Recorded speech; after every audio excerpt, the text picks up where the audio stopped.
Hey everyone, Tom from Ludicrous Feed, thanks for joining us. Today we're going to run through Apple CarPlay for the Byd Atto 3 here in Sydney, Australia. Let's go check it out. Alright, so we're inside the car, and of course you must have the car turned on to start with, and you must also have an Apple device such as this Apple iPhone 14. And for now, the device must also be connected to the car via a lightning cable such as this, and also plugged into the data port of the Byd Atto 3. Hopefully it'll be wireless in a future software update. Let's plug it in. And you'll know it's working because, well, first of all, it'll be charging to start with, but also because I've used Apple CarPlay before, it'll pop up automatically. If you haven't used it before, then it'll ask you on the phone to allow the car as a trusted device, which of course you will do if you want to use it for the car, for Apple CarPlay. Alright, so this is what the main screen looks like of the car, and if you've got it installed correctly, which is quite straightforward, then you'll see the Apple CarPlay icon in the top left corner, and that's a very quick way to get to Apple CarPlay. It's also located here in the bottom left corner too. So when you call up Apple CarPlay, you'll see all the compatible apps from your own phone on the center screen of the Byd Atto 3. So these are the compatible apps from my phone. Of course, they'll look different on your device as well. But the main apps that I want to point out today are the navigation apps, such as the Apple Maps, Google Maps, and also Waze, and the two EV important apps which you should have, which is ABRP, a Better Route Planner, and also PlugShare. They're quite handy to have as well. And a couple of other apps from the Apple environment, which are quite handy: the phone app, Messages, and also WhatsApp, which is a messaging service, a third-party app. Spotify is there as well, TuneIn Radio, which is quite handy, and also the settings as well, which we'll go through. If you want to go back to the car's main screen quickly, just press this D-Link BYD app, which is created there by the car. Just press that, and that gets you back to the center home page of the Byd Atto 3. Press that to go back to Apple CarPlay, and I put Zoom there as well, which you can potentially make a Zoom call in your car. And these are the three most recent apps you've used here in this corner. Alright, so let's go through some of the key apps now. So I just want to show you a couple of things. Obviously some of this will be blurred because it's my own private data, but for example, phone, you can see your favorites, recent phone calls, your contacts. There's a keypad there, and previous voicemails which you can read as well. You can also create a new message as well with this icon in the top right corner. Okay, so it's got calendar as well, so you can see today's events. Settings, so you can see the settings for Apple CarPlay. So driving focus, activate with CarPlay. Driving focus silences some alerts and notifications. Incoming calls will not be silenced while using CarPlay. So if you want that, you can activate that.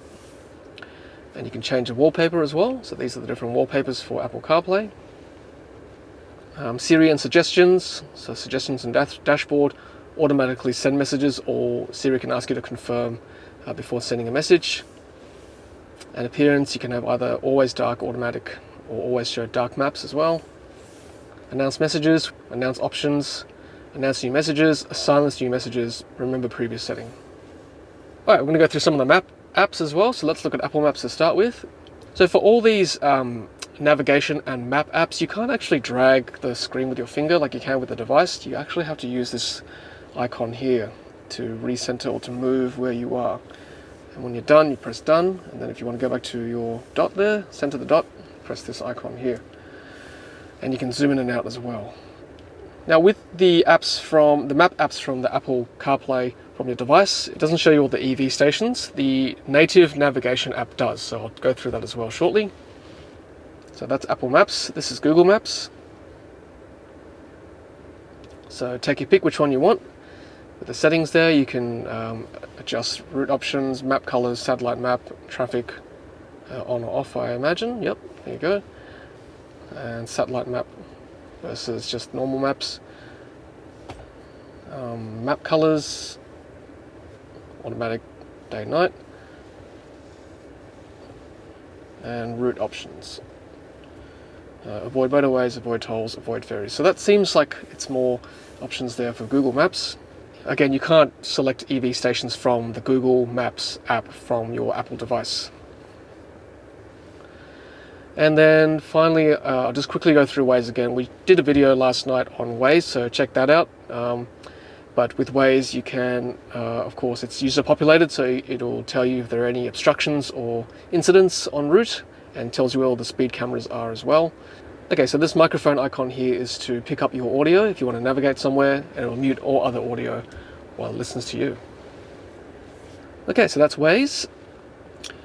And two more apps I want to go through, which is ABRP. Now, a Better Route Planner requires a premium subscription, but I personally think it's worth it if you're going on a road trip. And this is a great app for EV owners to plot out where the charging is along your route. So for example, I want to navigate to, let's say Melbourne. Let's go to Melbourne.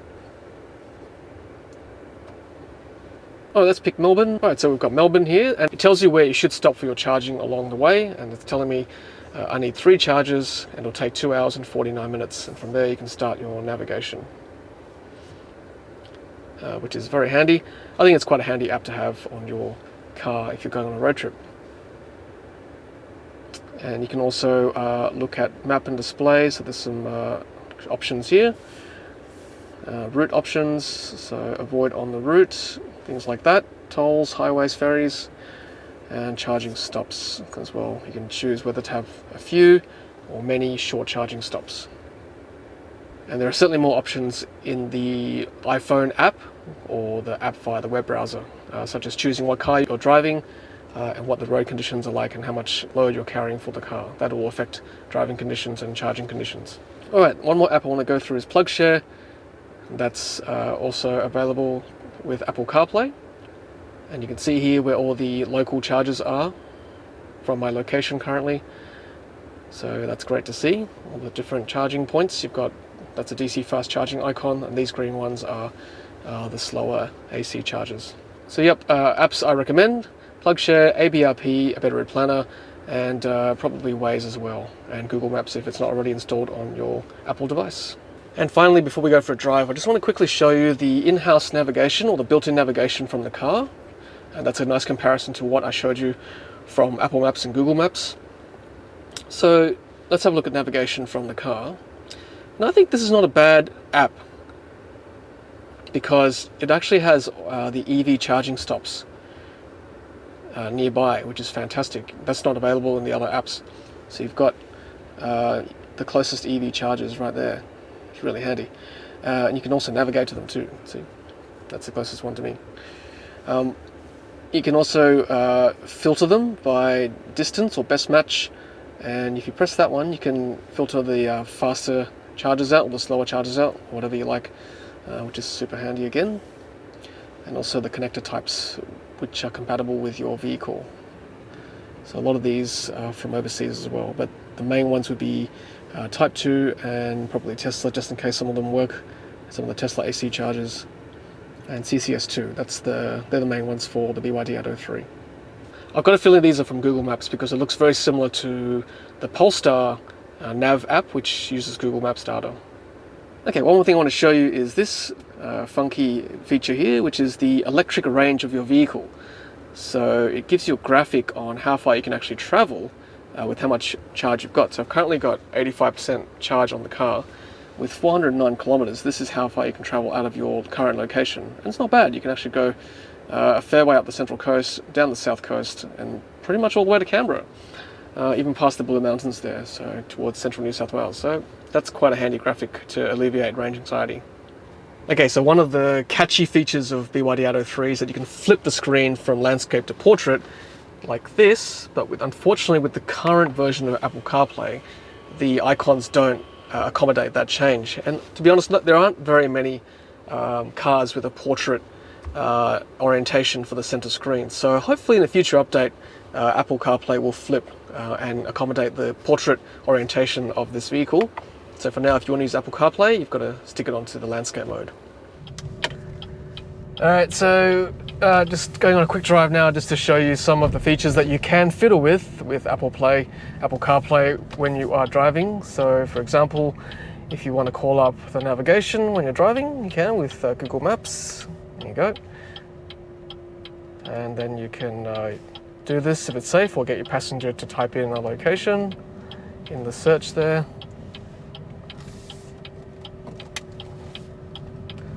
So we want to go to Officeworks Chatswood. So Maybe Joy can type in Officeworks Chatswood.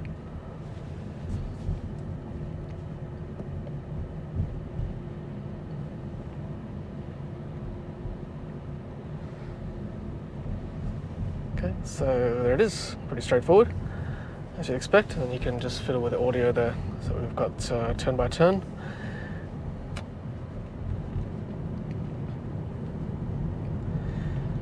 And I guess while we're here, we might as well also show you some other features of Apple CarPlay as well. So if you wanted, you could actually use TuneIn at the same time, like that. And just put our usual radio station, 987.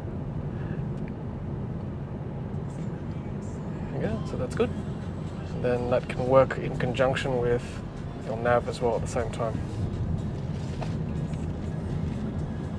It's quite handy. And if you don't like the Google Maps from the Apple CarPlay, and I just want to show you real quick the navigation from the car inbuilt nav. So I'm going to use my voice control here. Hi BYD, navigate. Again? Where should we go? Navigate to Officeworks Chatswood. I got Officeworks 1 to drive there. Okay. Sure. Starting navigation. Okay. All right. That's, that didn't quite work. It normally works like that. Let's go back here. In 300 meters at the end of the road, turn left to Sailors Bay Road towards Castle Crag. So a slight bug there, but easy enough to get back to the in-car nav. Maybe because we've got two navs going, it just was a bit confused. All right, so that's the nav. Comparing it to the Apple CarPlay one versus the inbuilt one. Like I said before, the main benefit turn left to Sailors Bay is that Road. you've got the EV charging stops for the inbuilt car nav right there. Live, how many of Yeah, yeah, there you go. Live data as well. How many charges are free? I suppose that will also cover whether they're broken too. So that's also quite handy to have when you're on the road. By free, should say available, not as in no cost. Yes, available, not free. Available to use, I should say. Okay, everyone, that's it from me and Joy in the Byd Atto 3 testing out. Again, many thanks to EV Direct and BYD Automotive for loaning us this vehicle. Otherwise, take care, stay safe. Sorry, again? I'll see you at the next Byd Atto 3 video. Happy charging. Could you repeat that?